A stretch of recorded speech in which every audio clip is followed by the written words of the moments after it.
Good morning, everybody. The Norwegian Nobel Committee has decided to award the Nobel Peace Prize for 2017 to the International Campaign to Abolish Nuclear Weapons, ICAN.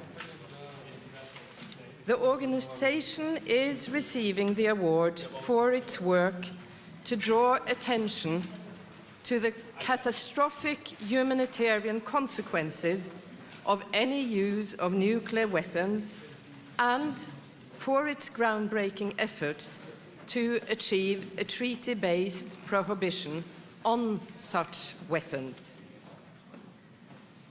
We live in a world where the risk for nuclear weapons being used is greater than it has been for a long time.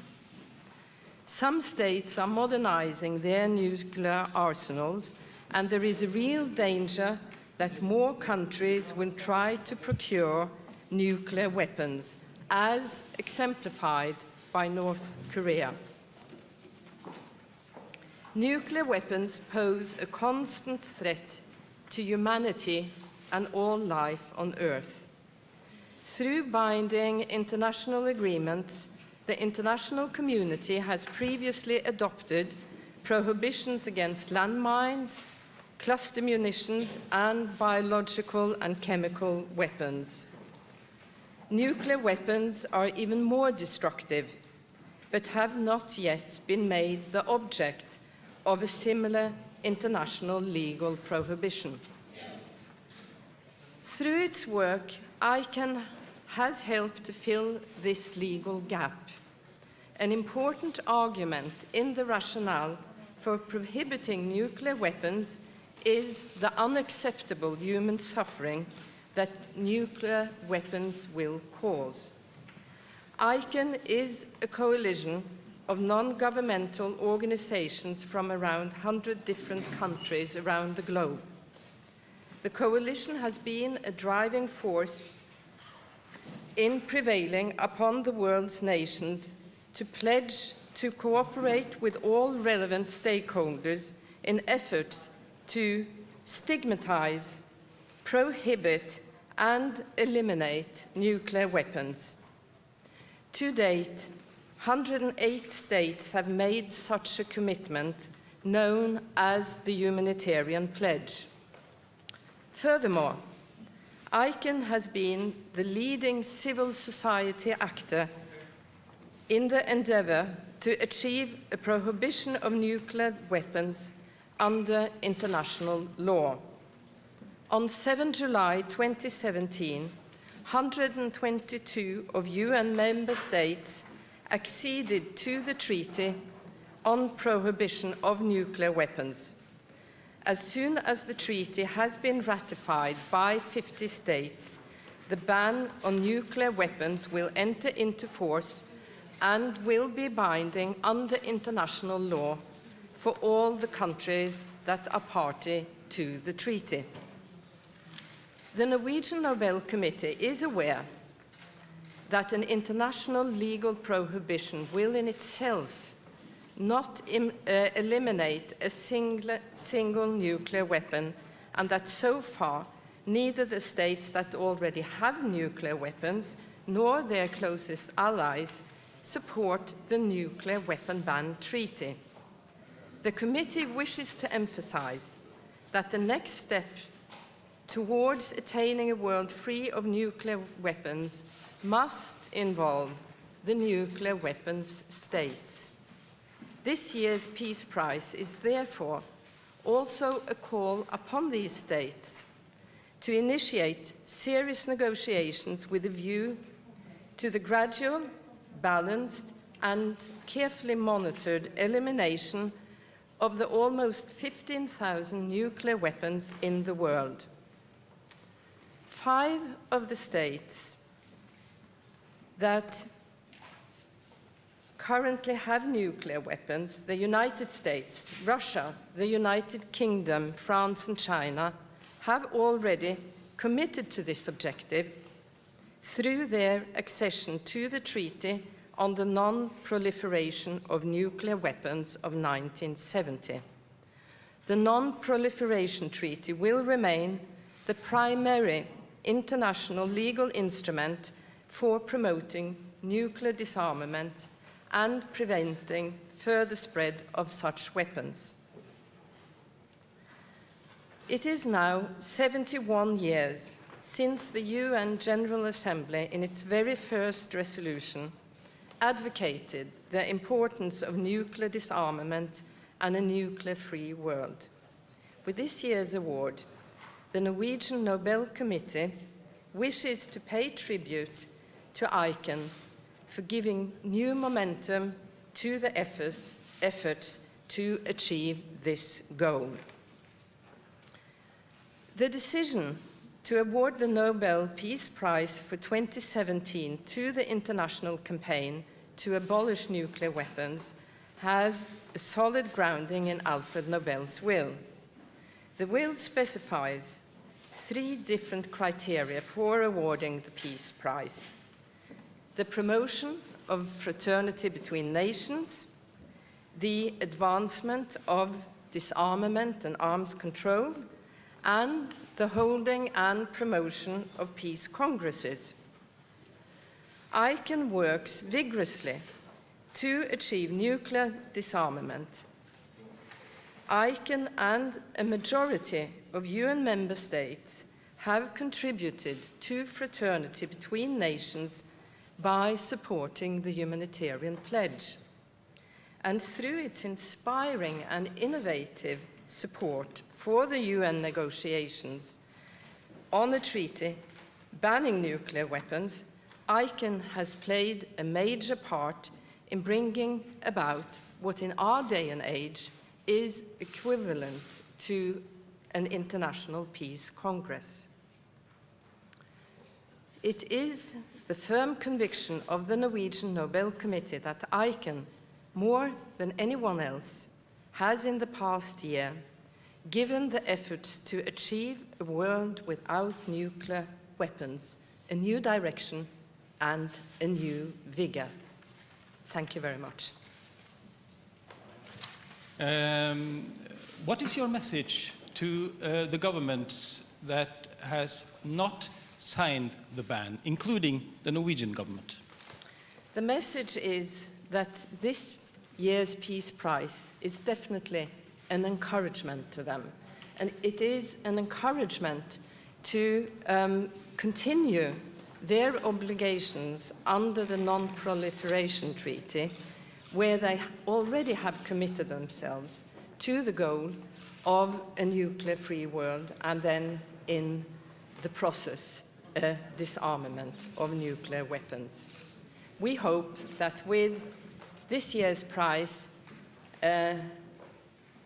we can support the great effort that ICAN has made in giving new momentum and new vigor to the disarmament debate. Madam Secretary, is the timing the most important reason why you honor ICAN this year?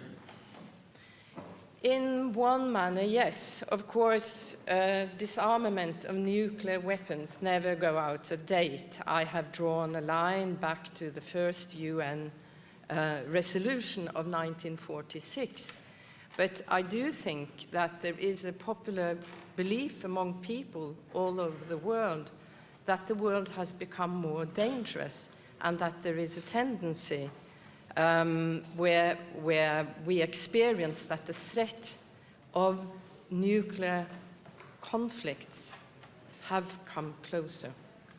What do you say to those who will claim that this is a merely symbolic prize, since none of the nuclear powers are behind the ban? I disagree in such a criticism, because I do believe in that law matters.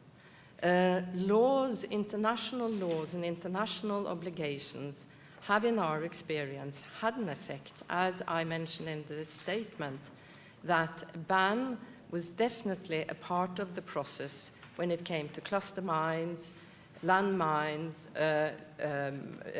biological and chemical weapons.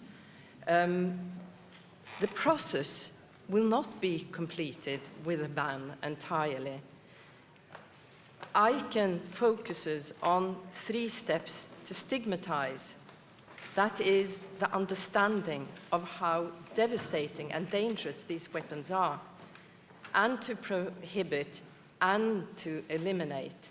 And to prohibit and eliminate are related processes, but different processes. The Nobel Peace Prize has been given to numerous organizations fighting against the nuclear forces, nuclear weapons, but it doesn't seem to have any effect. I don't agree in that statement either, because when you take a historical look, it seems like there have been moments where it's been more engagement among nuclear states to enter disarmament initiatives. I do not believe we are in such a moment today, and we do hope that it will have an impact. And what definitely will not have an impact is being passive and just accepting the state of the world. The nuclear issue has had many candidates that's been mentioned before, and I wonder, did you consider sharing the prize between different activist groups or organizations or persons, or why did you land on this specific campaign? You are correct. In this field, there are many organizations and individuals who are active. And this year's prize is a tribute to everybody working for disarmament. We have focused on ICAN because we feel, the Norwegian Nobel Committee, that they have taken a leading role in revitalizing this process. And they have managed in an admirable manner to combine a popular engagement, almost becoming a grassroots movement, and engaging people of the world who are actually scared of the fact that they are supposed to be protected by atomic weapons. They have also managed to enter the legal playing field and the political playing field. And this work that they have achieved in bringing a new vitality into the debate, they are outstanding and therefore have been awarded this year's Peace Prize. Reuters. Are you sending, with this prize, are you sending a message to any particular political leaders in the world? And also, has the risk of Iranian nuclear deal unraveling been a factor in deciding the prize? Could you please repeat the last question? Yes, has the risk that Iranian nuclear deal could unravel been a factor in your considerations? Thank you. Thank you very much. We are sending messages, in fact, to all states, but also in particular to the nuclear weapon states, because it is a fact that states are in a different situation. The majority of the states of the world who have signed the ban treaty can do so without an immediate consequence on their armies, and they don't have to disarm, where of course nuclear states are in a different position. And we do realize that it has to be a slower process for them. But the message we are sending is to remind them of the commitment that they have already made, that they also are obliged to work for a nuclear-free world. And by not entering the ban treaty, that will have to be a preliminary position, because we share the final goal. Svenska Dagbladet. There has been an American diplomatic pressure on countries like Sweden to prevent them from signing the ICAN treatment. So is this prize, in a way, a kick in the leg, as one of your predecessors said, to the American president, Donald Trump? not at all. I will underline again that this prize is an encouragement to all players in the field, and I cannot see that it is a controversial prize because it is a shared goal. It will have to be a political process, and it has to be up to each individual state when they choose to enter the treaty. But they will, because the situation is such that it is only a preliminary position to not enter the treaty. We're not kicking anybody's leg with this prize. We are giving great encouragement, and we also want to help ICAN and focus on the extremely serious problem that the world is facing. People of the world do not want to be defended by nuclear weapons. Is it the panel's opinion that the carefully monitored elimination of weapons by the 5 original states would prevent proliferation among states like North Korea? I have problems hearing your question. Can you speak up, please? The carefully monitored elimination of nuclear weapons by the 5 original states, would that help to prevent proliferation among states like North Korea? I wish I could give a clear answer to that question. But on a general note, I would say that if we have a development where the stigma really is strengthened as of today, I think it will affect all states in their behavior, both when it comes to disarmament, but also from refraining actually to use nuclear weapons.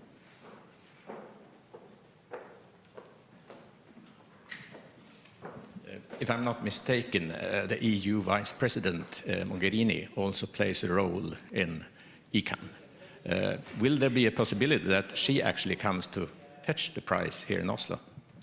ICAN, as an organization, has been awarded the prize, and ICAN itself has to decide who will represent the organization at the Peace Award ceremony. ICAN has been informed today by its executive secretary, Beatrice Finn, that they have received the Nobel Peace Prize of this year. And she was delighted. One last question.